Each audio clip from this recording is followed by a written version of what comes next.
Senator Ososi just come in behind Senator Ombua. So, one more. Nabi Nambwera.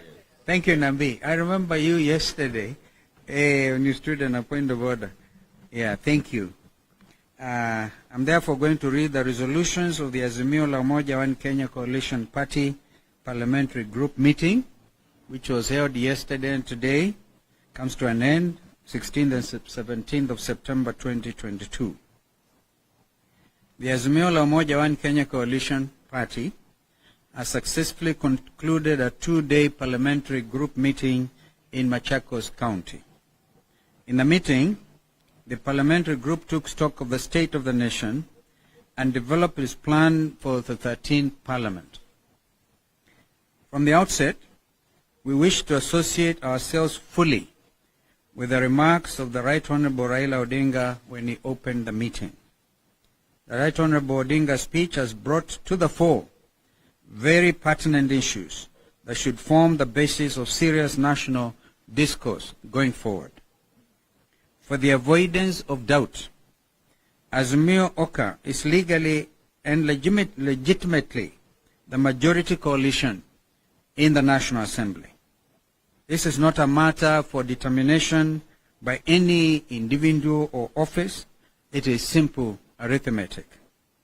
And so, to settle this matter and put the record straight once and for all, members of Parliament belonging to the Azimio Oka coalition have been properly advised to take up majority roles and responsibilities in and out of the National Assembly chamber. The Ruto administration has started off on the wrong footing on almost every front.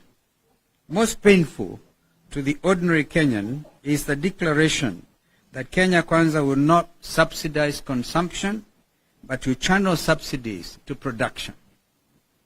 What a quick about turn against the ordinary Kenyan struggling to afford a basic meal a day. A government that can't feed our people has no business being in office.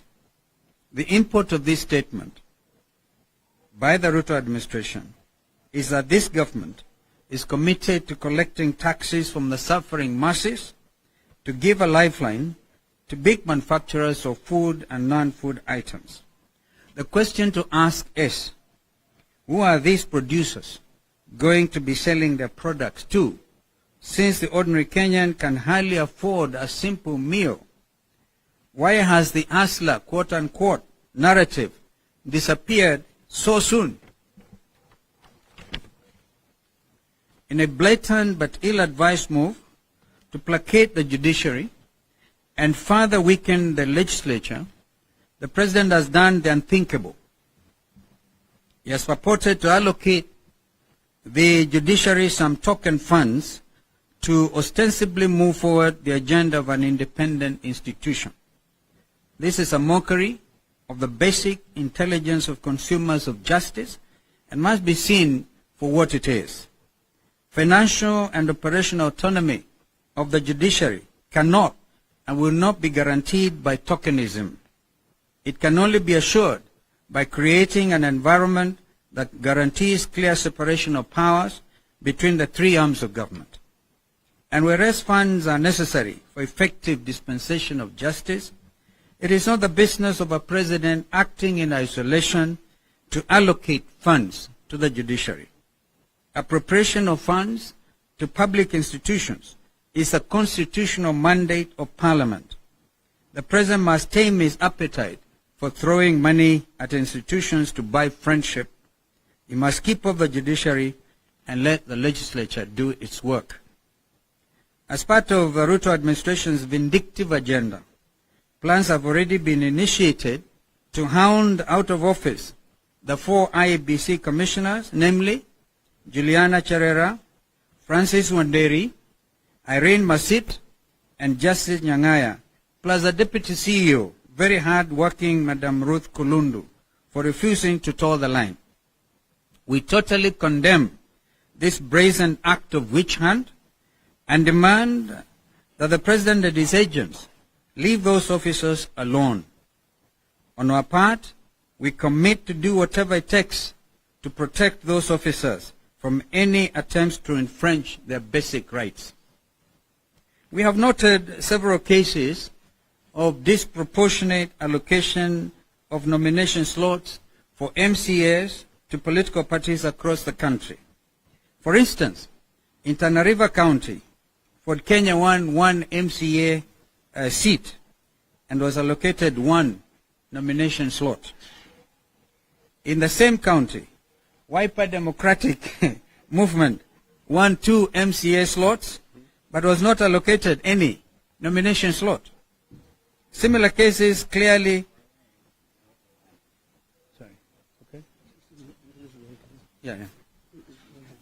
Okay. Yeah. We can actually take a seat. Yeah. So, let our brother take a seat. He's been repucrating very well. I will repeat. We have noted several cases of disproportionate allocation of nomination slots for MCAs to political parties across the country. For instance, in Tana River County, Ford Kenya won one MCA seat and was allocated one nomination slot. In the same county, Wiper Democratic Movement won 2 MCA slots but was not allocated any nomination slot. And I think this list is growing by the day. We have seen cases of people without the necessary qualification. Saw it in the media today. Some cooks are given positions. And I think it is important we also, whereas our cooks are very important, they give us food. But I think that it's good to allow them to pursue that line so one can become a chef and even get international jobs. But to give them legislative responsibility, I think is diverting their strong attributes. Similar cases clearly designed to disadvantage Azimio Oka abound across the country. And here I can also mention that Jubilee in the Senate won five slots, and they were given one nomination slot. And if you are to round up a 0.7, I'm told they are taking this matter elsewhere in court, which is appropriate. I think UDM had 2. There are 2 and they got a slot. So you wonder what is really happening with IBC. Is it business as usual? Several attempts to have dialogue with the IBC to resolve these issues have not been successful. We demand that the IBC moves with speed to correct those anomalies, failure to which we shall be forced to take our own action to have the situation remedied.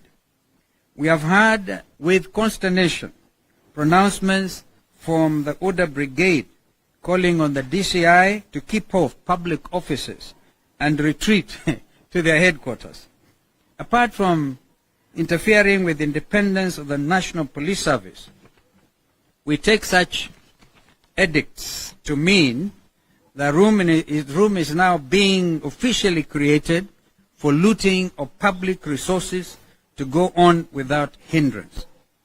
We demand the immediate retraction of those backward orders and reiterate our resolve to defend the independence of the police and all other independent institutions.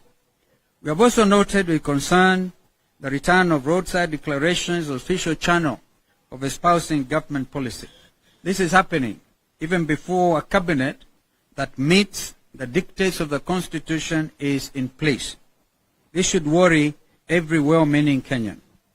Finally, let it be known to all and sundry, the leaders in Azimio Oka are not interested in any jobs whatsoever from the executive. We already have a lot of work to do, as we have demonstrated even this afternoon, keeping the executive under check.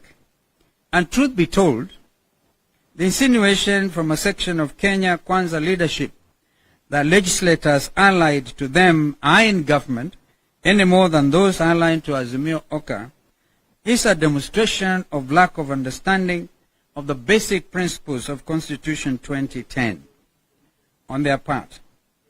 The legislature is an arm of government, and all legislators have a constitutional mandate to oversight the executive arm of government. In conclusion, we now have the pleasure to unveil the leaders of Azimio la Umoja One Kenya Coalition Party in the 13th Parliament. At the level of the National Assembly, we announce the leader of majority as Honorable Opiyo Wandayi. We announce Deputy Leader of Majority, Honorable Robert Mbui, the Chief Whip, Honorable Junet Mohammed, Deputy Chief Minority Whip, Honorable Sabina Chege.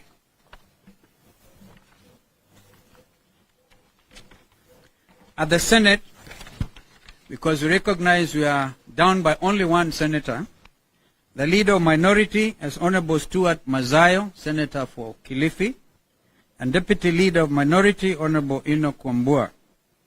Chief Minority Whip, Honorable Fatuma Dulo, Senator for Isiolo, and the Deputy Chief Minority Whip, Honorable Edwin Sifuna. Thank you, and may God bless Kenya.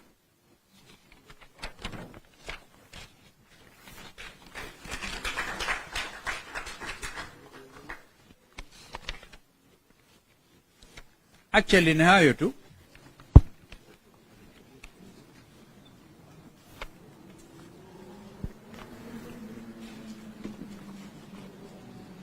Thank you.